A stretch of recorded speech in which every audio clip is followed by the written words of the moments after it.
This program provides education, not advice. Sponsors pay a fee for endorsements and interviews. See the truthayf.com disclosure page for details. This is where technology, innovation, and personal finance come together. This is the truth about your future with Rick Edelman. It's Monday, March 4th. On today's show, a follow-up from a conversation we had last week. This past Wednesday, I told you that your next car just might be made in China. China is now the world's biggest exporter of cars, selling cars in more than 70 countries. One electric vehicle they sell costs less than $11,000. So yeah, I said your next car just might be made in China. By the way, if you missed that podcast, the link to it is in the show notes. But I gave you that podcast last Wednesday morning. Man, am I annoyed. Because the very next day, last Thursday, President Biden announced that the U.S. government is worried that these Chinese cars and trucks pose a national security threat, and the federal government is now going to move to prevent these vehicles from entering the country. Apparently, there's software embedded in these EVs that are sold by Chinese car companies, and this software can track not only where you drive and where you charge your vehicle, but what music and podcasts you listen to while you're on the road. In fact, when U.S. car makers sell cars in China, the Chinese government forces them, Ford and Chevy, to install Chinese software into their cars and trucks. So the fear, according to the Commerce Department, is that China is flooding foreign markets with their cars. And these cars, they say, can connect to other cars via your smartphone. This lets the Chinese collect huge amounts of information about you and your car. Commerce Secretary Gina Raimondo says this is scary to contemplate the cyber risks and espionage risks that these cars impose on the United States. Is all this true?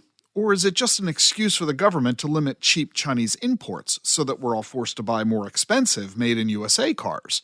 I mean, obviously, Detroit car makers are scared to death about cheap Chinese cars. I mean, the average price of a new car in the U.S. is $49,000. The cheapest U.S. car right now is the Nissan Versa.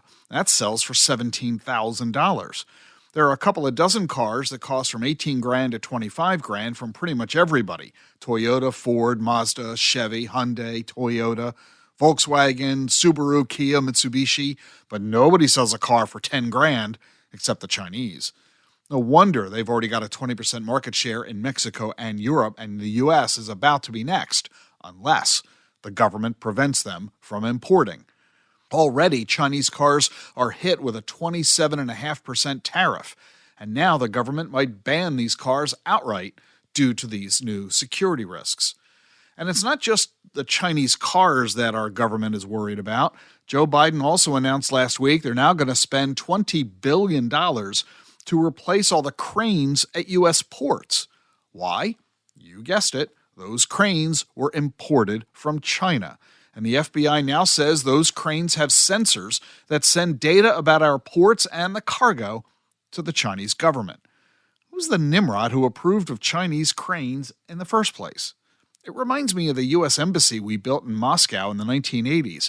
We then had to destroy the whole building because Soviet construction workers had loaded it with bugs that let the KGB listen in to everything that was going on in the embassy. So before we all start installing Chinese cranes or downloading China's TikTok or buying cheap Chinese cars, we all better think about the cybersecurity risks to the U.S. This is a great example of how the wonderful technological innovations that science is bringing us can be so easily saddled by negative implications, and how we need to be diligent and patriotic. My question to you is this. In the next several years, as cheap Chinese cars come onto the U.S. market, do you think Americans will refrain from buying them to help us all defend our nation from security risks? Or will they buy these cars because they're mostly focused on saving money for themselves? I think we all know the answer to that. Are you a financial advisor who wants to get more clients and grow your AUM? Come to Wealth Management Convergence in West Palm Beach, Florida, March 10 to 12. It'll give you the investment strategies you need today. Generative AI, exponential tech, the latest on longevity, estate planning, crypto, and a whole lot more. Come network with top advisors, every session's main stage, plenty of CE credits.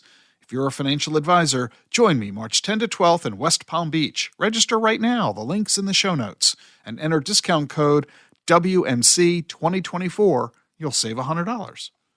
On tomorrow's show, what America's corporate CEOs are saying about the future.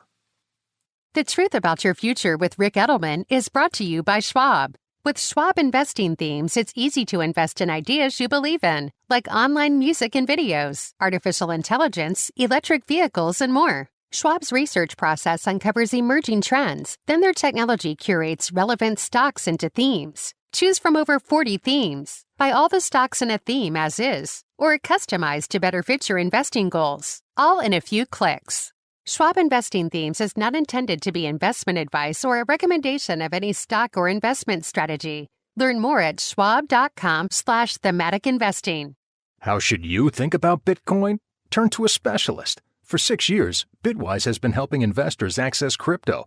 Bitwise manages the world's largest crypto index fund. They also offer 6 crypto ETFs. You get cutting-edge insights, expert Bitcoin research, and a nationwide team to help. Bitwise helps investors and advisors navigate crypto with confidence. Partner with a specialist. Look for ETFs backed by Bitwise. BitwiseInvestments.com. Carefully consider the extreme risks associated with crypto before investing. Bringing clarity to a complex and changing world. This is The Truth About Your Future with Rick Edelman.